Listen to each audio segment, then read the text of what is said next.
दोस्तों, हमारा ब्रह्मांड कुछ सिद्धांतों पर काम करता है। ब्रह्मांड के खुद के अपने नियम है जिनको तोड़ा नहीं जा सकता। ब्रह्मांड में किसी भी घटना के घटने के लिए किसी न किसी कारण का होना जरूरी है। बिना किसी कारण के कोई भी घटना नहीं घट सकती। उसी तरह पास्ट में टाइम ट्रेवल करके चीजों को बदला नहीं जा सकता, क्योंकि पास्ट में टाइम ट्रेवल करके अगर हम कोई छेड़छाड़ करें तो ऐसे में हम ब्रह्मांड के नियमों को तोड़ देंगे, और हम ब्रह्मांड के नियमों को तोड़ पाएं ऐसा संभव नहीं है। और अगर ऐसा संभव हुआ तो ये दुनिया खतरे में आ जाएगी। महान वैज्ञानिक स्टीफन हॉकिंग को अगर किसी चीज से डर लगता था तो वो था टाइम ट्रेवल का पैराडॉक्स। स्टीफन हॉकिंग डरते थे कि कहीं ऐसा ना हो कि भविष्य से कोई समय यात्री टाइम ट्रेवल करके हमारे दौर में आए और हमारी दुनिया को तबाह कर दे। स्टीफन हॉकिंग ये तो मानते थे कि समय यात्रा संभव है और पास्ट, प्रेजेंट और फ्यूचर इन तीनों कालों में टाइम ट्रेवल किया जा सकता है। लेकिन स्टीफन हॉकिंग का मानना था कि पास्ट में समय यात्रा करने से दुनिया तबाह हो सकती है। अगर किसी ने पास्ट में महज 1 मिनट पीछे ही टाइम ट्रेवल कर लिया तो वो भी दुनिया को खतरे में डाल सकता है। अब आप कहोगे कि समय में सिर्फ 1 मिनट पीछे जाने से क्या ही हो जाएगा, तो स्टीफन हॉकिंग इसे एक एग्जाम्पल से समझाते हैं। मान लो एक सन की वैज्ञानिक है जो टाइम ट्रेवल पर परीक्षण कर रहा है। वो ये जानना चाहता है कि अगर वो पास्ट में जाकर चीजों के साथ कोई छेड़छाड़ कर दे तो क्या उसका वर्तमान पर कोई असर पड़ेगा। उस सन की वैज्ञानिक ने एक ऐसी टाइम मशीन बना ली जो समय में सिर्फ 1 मिनट पीछे ले जा सकती है। तो वो वैज्ञानिक समय में 1 मिनट पीछे जाता है और अपने आप को देखता है, और देखते ही अपने पास्ट वाले रूप में गोली मारकर खुद की हत्या कर देता है। अब इसका वर्तमान पर क्या असर हुआ? वर्तमान में उसका असर ये होगा कि उसकी टाइम ट्रेवल करने से ठीक 1 मिनट पहले ही मौत हो गई। लेकिन सवाल ये आता है कि उसको मारा किसने। अब आप कहोगे कि उसी ने तो अपने आप को 1 मिनट पीछे जाकर गोली मारी थी। लेकिन यहाँ फिर से सवाल आता है कि अगर उसकी टाइम ट्रेवल करने से 1 मिनट पहले मौत हो चुकी थी तो वो अब टाइम ट्रेवल कैसे कर सकता है? अगर वो टाइम ट्रेवल ही नहीं कर सकता तो वो 1 मिनट पीछे जाकर अपने आप को गोली कैसे मार सकता है? अगर उसने अपने आप को गोली ही नहीं मारी तो उसकी मौत कैसे हो गई? वो कौन था जिसने उसे मारा?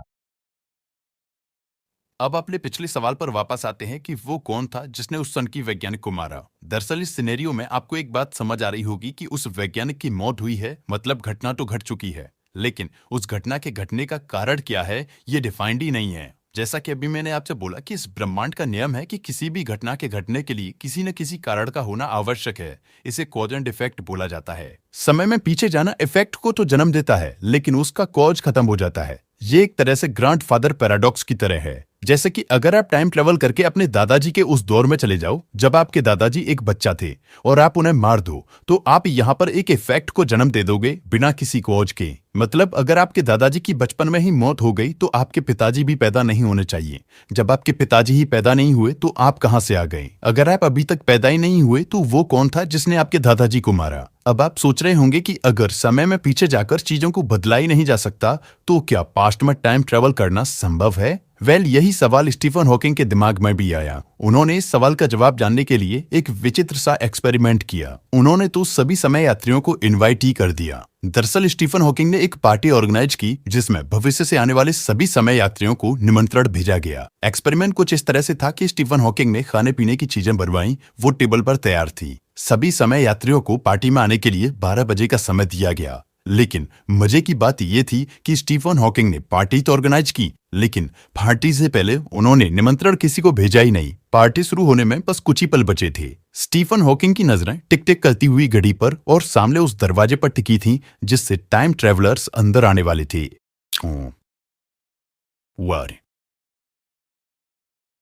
जैसे ही ठीक 12 बजते हैं वैसे ही स्टीफन हॉकिंग ने दरवाजे की ओर देखा। What a shame.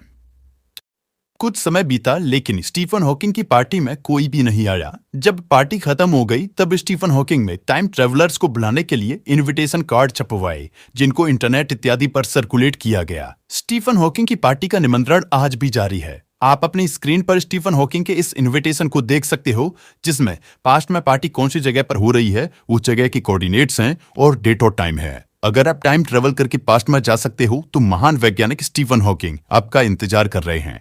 आप उनकी पार्टी में जरूर जाएं। कहीं आप स्टीफन हॉकिंग की पार्टी में जाने की सच में तो नहीं सोच रहे?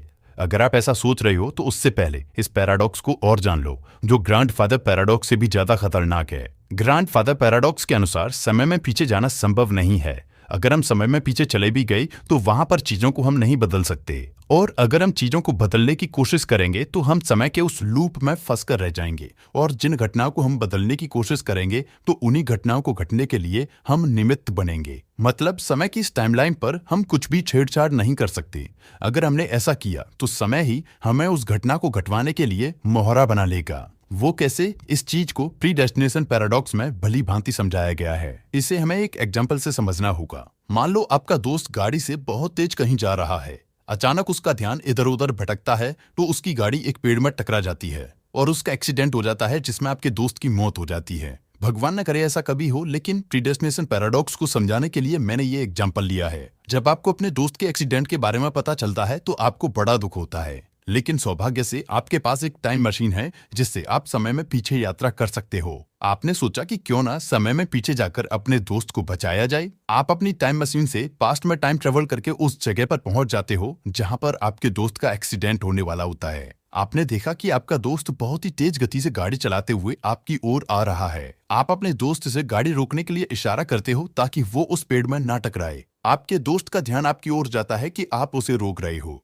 लेकिन गाड़ी की रफ्तार इतनी तेज थी कि आपके दोस्त का ध्यान आपकी ओर भटक गया, जिससे वो गाड़ी को संभाल नहीं पाया और उसने गाड़ी को पेड़ में ठोक दिया और उस एक्सीडेंट में आपके दोस्त की मौत हो गई। अब आपको और बुरा लगा क्योंकि आपका दोस्त आपकी वजह से मारा गया। यहाँ से आप मेरी बातों को बड़े ही ध्यान से सुनना, क्योंकि यहाँ से चीजें थोड़ी और कॉम्प्लेक्स होने वाली हैं। मान लो प्रेजेंट में आपने एक बार फिर से सोचा कि अपने दोस्त को पास्ट में जाकर एक बार फिर से बचाने की कोशिश की जाए। आप अपनी टाइम मशीन से उसी जगह पर वापस पहुंचते हो जहां आपके दोस्त का एक्सीडेंट होने वाला होता है। लेकिन जैसे ही आप उस जगह पर पहुंचते हो तो आप देखते हो कि आपका खुद का दूसरा रूप पहले से ही उस जगह पर मौजूद है जो आपके दोस्त को बचाने के लिए आया हुआ था। आप देखते हो कि आपका दोस्त बड़ी ही तेज गति से आ रहा है और आपका पहला वाला रूप आपके दोस्त को रोकने के लिए बड़ी ही जोर जोर से आवाज दे रहा है। आपने सोचा कि अगर आपके दोस्त ने आपके पहले वाले रूप की आवाज सुन ली तो उसका ध्यान भटक जाएगा और वो गाड़ी को पेड़ में ठोक देगा। इस वजह से आप अपने पहले वाले रूप को ही चुप कराने के लिए दौड़ते हो, लेकिन आपके दोस्त की नजर आप पर पड़ती है। आपका दोस्त ही समझ नहीं पा रहा है कि ऐसा क्या हुआ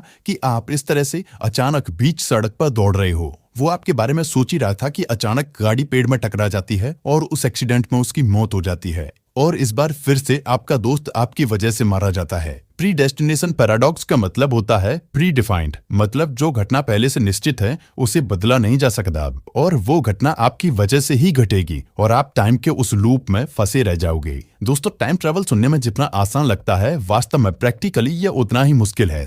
लेकिन एक थ्योरी है मल्टीवर्स की, जिसके द्वारा टाइम ट्रैवल के इन विरोधाभासों को सॉल्व किया जा सकता है और पास्ट में जाकर समय के साथ छेड़छाड़ की जा सकती है। चलिए स्टीफन हॉकिंग की पार्टी में एक बार फिर से चलते हैं। स्टीफन हॉकिंग ने टाइम ट्रैवलर्स के लिए पार्टी ऑर्गेनाइज की थी, लेकिन उस पार्टी में कोई समय यात्री आया ही नहीं। आखिर क्यों? वेल, इसके पीछे अलग अलग कारण दिए जाते हैं। पहला ये कि हो सकता है कि टाइम ट्रैवल कभी पॉसिबल ही ना हो, जिससे स्टीफन हॉकिंग की पार्टी में कोई नहीं पहुंचा। दूसरा कारण ये हो सकता है कि भविष्य में जब तक टाइम मशीन बनेगी उससे पहले ही स्टीफन हॉकिंग का इनविटेशन नष्ट हो चुका होगा, जिस वजह से भविष्य के समय यात्रियों पर स्टीफन हॉकिंग की पार्टी की कोई जानकारी ही नहीं होगी। तीसरा कारण हो सकता है कि भविष्य में हम इंसान ज्यादा समय तक सरवाइव ही ना कर पाए। भविष्य में हम किसी प्राकृतिक आपदा या वर्ल्ड वॉर लड़कर खत्म हो गए हों, जिससे भविष्य के इंसानों को टाइम मशीन बनाने का मौका ही नहीं मिला। चौथा कारण ये हो सकता है कि शायद टाइम मशीन केवल भविष्य की ओर ही टाइम ट्रेवल करवा सकती है, पास्ट में नहीं। पांचवा कारण हो सकता है कि समय यात्रियों को टाइम ट्रेवल के पैराडॉक्स का डर हो, इस वजह से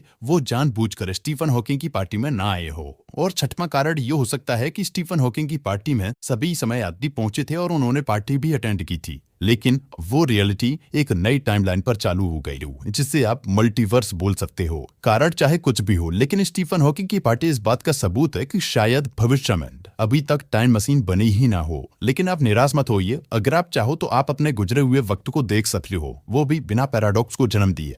लेकिन वो कैसे, इससे हम किसी और वीडियो में जाने दो।